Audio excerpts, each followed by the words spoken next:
If you're a self-employed veteran trying to buy a home in California and you've been told you don't qualify, I want you to watch this entire video before you give up.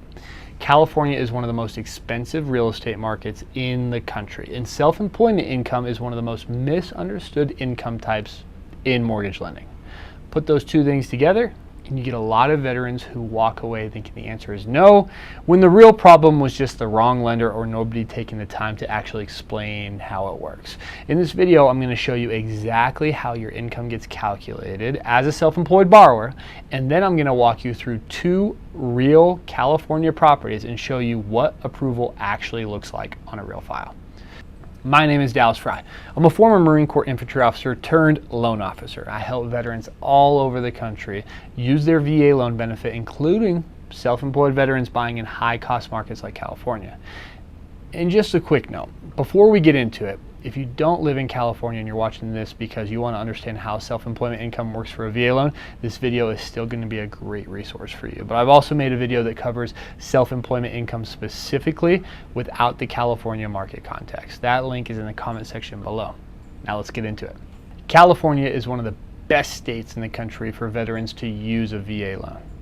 No down payment required, no monthly mortgage insurance, and in high-cost counties, VA loan limits go significantly above the national baseline. But here's the reality. California home prices are high, and how you file your taxes and what you write off directly determines what you can buy and where. That's why understanding the process is so important before you start shopping. Let's talk about how VA underwriters actually calculate your income as a self-employed borrower. They are not looking at your gross revenue. They are not looking at your bank deposits. They are going into your tax returns and calculating your net income after all those deductions. If you file a Schedule C, they're going through your profit and loss line by line. If you have an S Corp or partnership, they're pulling your K1. K1 lines 1, 2, and 3 give us the borrower share of business income. Then we add back cash flow adjustments. Depreciation is the big one here. Money the IRS lets the business write off, but that the VA adds back because it's not actually cash leaving your pocket. Add those together, you get the K1 subtotal. Then we add any W-2 wages the borrower received from the business, divide the total annual income by 24 months. That is your qualifying monthly income. In the example I'm going to walk through today, a borrower with an S Corp generating around $240,000 in revenue came out to qualifying monthly income of $7,120 after the 2-year average. That is the number the underwriter works with. Not $240,000 a year, not the revenue, but $7,120 a month. If you want the full breakdown of exactly how that calculation works line by line, that's all in the self-employment video linked in the comments. So here's where it gets real. This particular borrower brought in $240,000 in gross revenue. But after the write-offs and business expenses, their qualifying income came out to $7,120 a month. Annualized, that's about $85,440 a year. So on paper, this looks like somebody actually earning $85,440. But the reality in this is that somebody whose business generated $240,000, those numbers are two very different financial pictures. And a good loan officer knows how to explain that difference to an underwriter. In most states, $7,120 a month in qualifying income gets you into a solid property. In California, it means you need to be strategic about where you're looking and what you're buying. I am not telling you to change your tax strategies. That's between you and your CPA. But if buying a home in California is on the horizon, that is a conversation to have before you file, not after you get denied. Now here's something important that most loan officers don't take the time to explain, and it matters a lot for self-employed borrowers. For mortgages, we use something called a debt-to-income ratio. That's all your debt divided by all your income expressed as a percentage.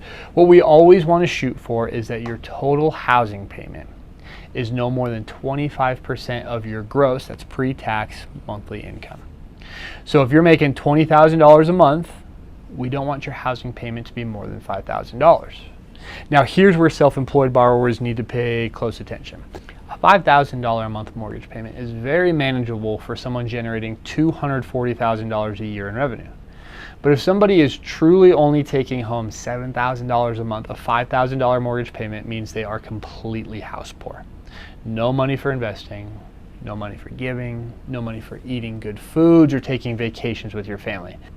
And that's exactly why this conversation has to happen with your loan officer before you ever fall in love with a property. The qualifying income is $7,120 a month on paper. The gross revenue, however, is $20,000 a month. Both scenarios we're about to look at fall below the $25,000 threshold on gross revenue. That's the right way to look at it for a self-employed borrower. Before we get into the two properties, I want to talk to you about three things your loan officer should be discussing with you on every single initial loan consultation: cash, credit, and income. Cash.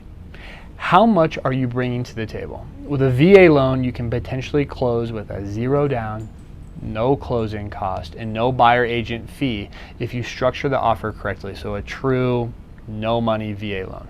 But you need to have that conversation before you're under contract, not after. I've personally been introduced into deals after the borrower was already under contract and nobody had talked about cash to close.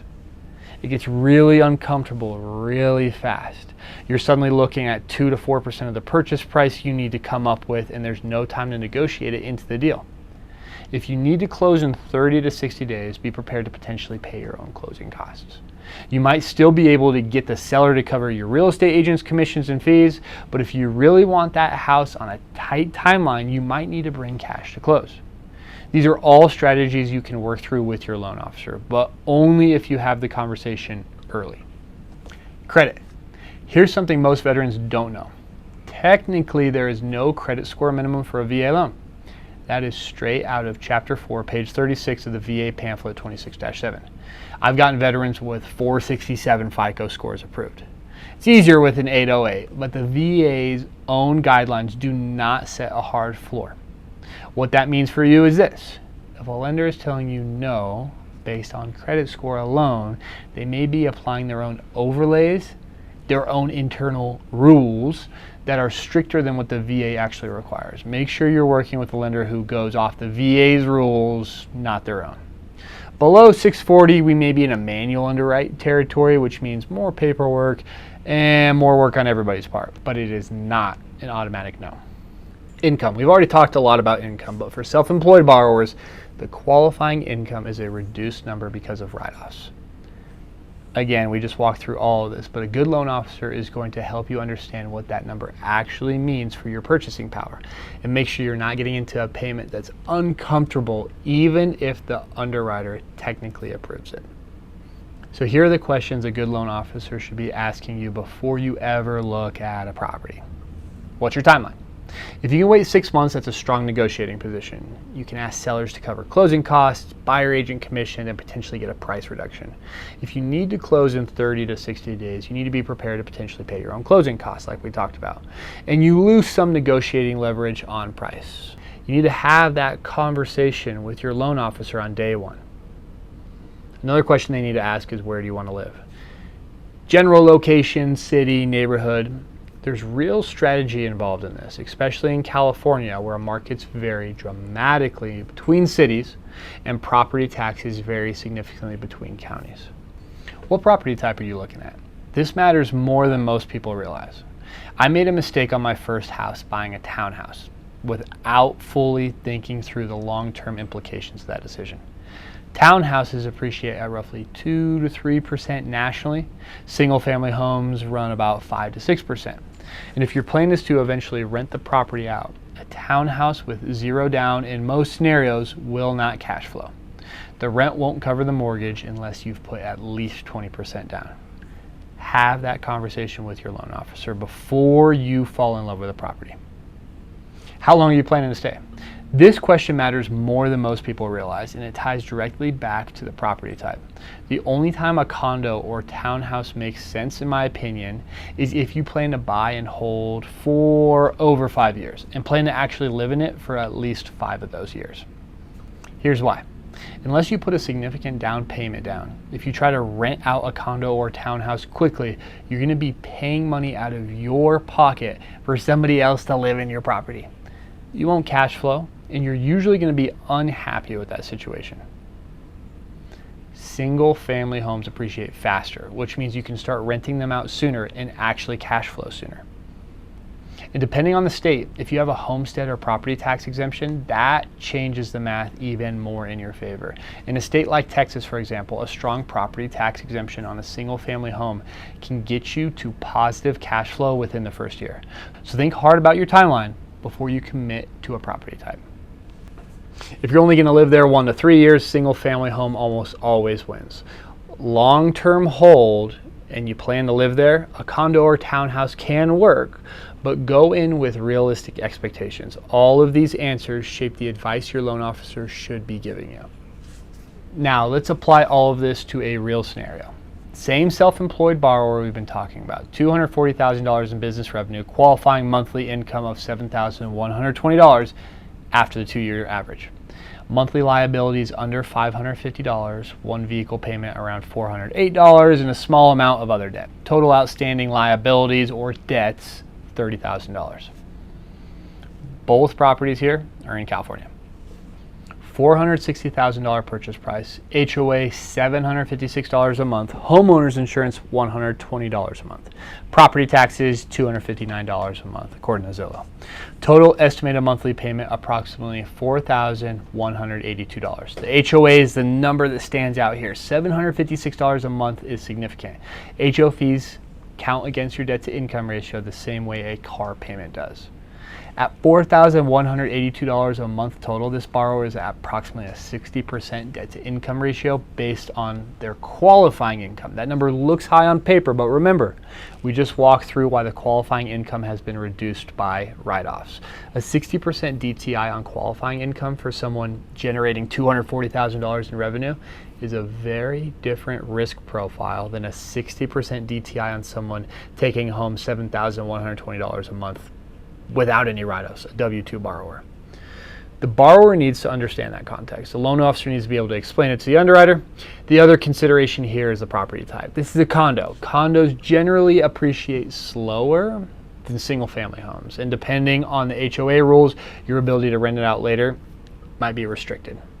Another thing to note is that HOA fee that you're paying every single month, that's not going towards your principal or your interest payment. That's just money to live in the place.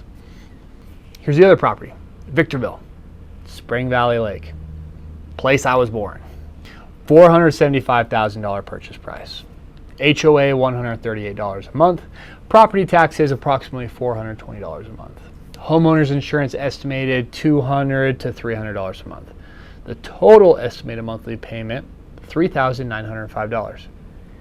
Here's why I like this one significantly more for a veteran who's thinking long term. It's a single family home, no shared walls, a fraction of the HOA. Single family homes appreciate faster, like we said, 5 to 6% nationally on average versus that 2 to 3% for attached properties.